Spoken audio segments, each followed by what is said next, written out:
Monsieur le Président, la guerre en Ukraine est plus mortelle aujourd'hui qu'à aucun moment depuis le début de l'invasion à grande échelle de la Fédération de Russie en 2022.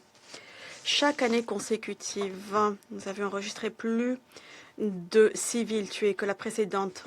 En attendant, et dans toute la région, les préoccupations continuent d'augmenter au sujet du risque d'une nouvelle escalade. De manière effarante, nous avons vu ces derniers mois, parmi le plus grand nombre d'attaques aériennes au cours de cette guerre. Le 1er juin, quelques heures après la dernière séance d'information sur l'Ukraine au Conseil, après une attaque au drone dans une ville de Roumanie, la Fédération de Russie a lancé l'un des plus grands bombardements, l'une des plus grandes frappes balistiques et de drones dans toute l'Ukraine, détruisant des foyers, des installations médicales, infrastructures énergétiques et autres biens civils critiques. Kiev a été lourdement frappé. D'après les autorités locales, 7 personnes ont été tuées et 89 blessées. Plus de 41 000 résidents ont cherché abri pendant la nuit dans des stations de métro souterraines. À Dnipro, des frappes de missiles auraient, d'après les rapports, frappé une zone résidentielle, tuant 16 personnes et blessant 42 autres. 2 enfants de 2 et 8 ans sont parmi les victimes tuées. Les victimes civiles et des grands dommages ont également été notifiés à Kharkiv, Poltava, Soumy, Zaporizhzhia et Cherniv. Cette grande salve est arrivée une semaine seulement après que 90 missiles de longue portée russes et 600 drones sont abattus sur l'Ukraine, tuant et blessant des dizaines, et d'après l'UNESCO, endommageant plus de 30 sites culturels. Les installations diplomatiques et les Nations Unies ont également été touchées par cette attaque. Depuis notre dernière séance d'information, des incidents mortels ont également été observés dans des zones actuellement sous le contrôle de la Fédération de Russie. Le 3 juin, 8 personnes auraient été tuées lorsqu'un drone a frappé un bus de passagers dans la partie actuellement occupée par la Fédération de Russie dans la région de Donetsk.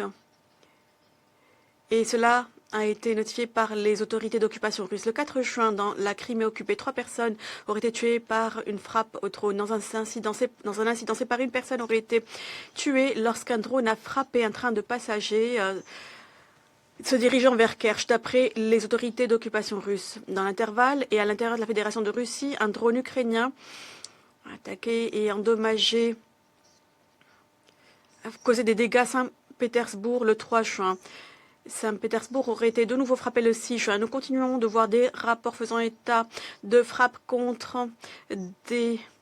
faisant des victimes civiles, endommageant une infrastructure civile dans les régions russes à la frontière de l'Ukraine. Madame la Présidente, Monsieur le Président, les Nations Unies ne sont pas en position de vérifier tous ces rapports. Ce qui est évident pour tous, c'est que le conflit est en train de s'intensifier. L'Ukraine continue à améliorer sa capacité à frapper et endommager les efforts logistiques de la Russie alors que les forces russes exploitent leur capacité considérable à lancer des missiles de longue portée, des attaques aux drones dans tout le territoire ukrainien. En attendant, il n'y a pas de signe de répit. Monsieur le Président, le bureau du HCDH est toujours en train de vérifier les nombres, mais des données préliminaires nous indiquent que les victimes civiles en mai sont supérieures à celles qui ont été enregistrées en avril.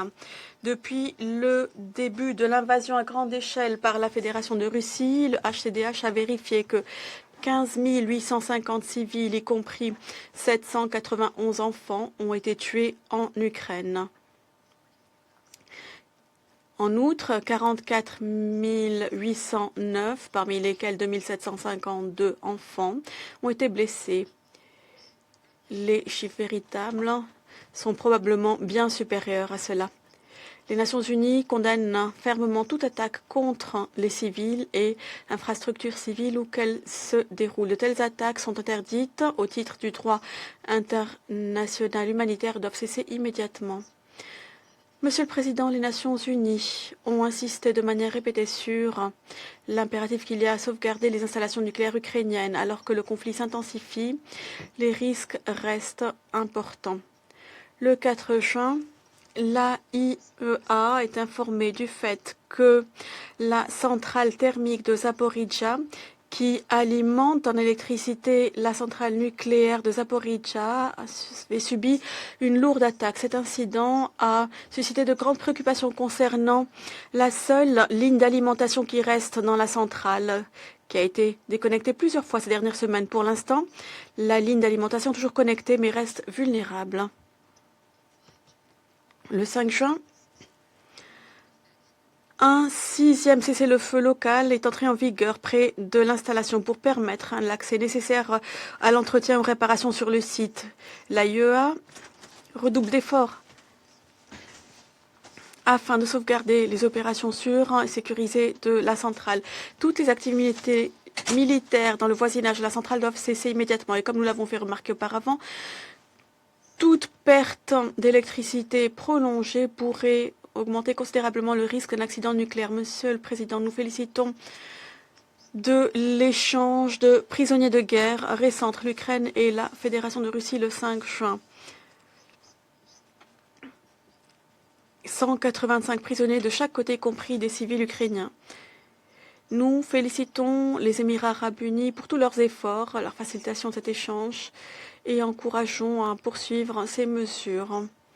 En outre, nous exhortons de nouvelles mesures pour un retour immédiat de tous les enfants ukrainiens déportés et transférés de force. De tels efforts doivent être prioritaires dans l'intérêt des enfants, la préservation de l'unité familiale, lorsque cela est possible. Enfin, Monsieur le Président,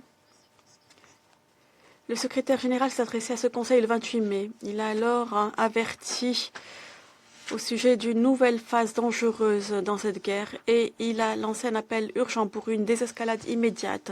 Nous sommes entrés dans cette phase dangereuse à présent et une escalade dangereuse se profile à l'horizon. Les partis doivent retrouver le chemin de la diplomatie. Il n'est pas trop tard pour reprendre le dialogue et les négociations toute bonne foi.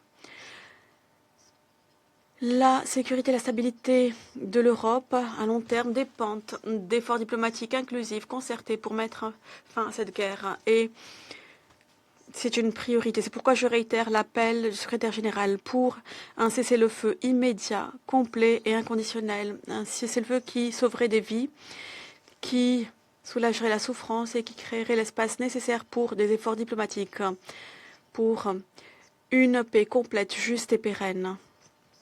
Comme nous l'avons dit auparavant, la paix doit se faire en conformité avec la Charte des Nations Unies, du droit international et les résolutions pertinentes des Nations Unies. Nous réitérons notre attachement et notre soutien à tous les efforts en vue de cet objectif.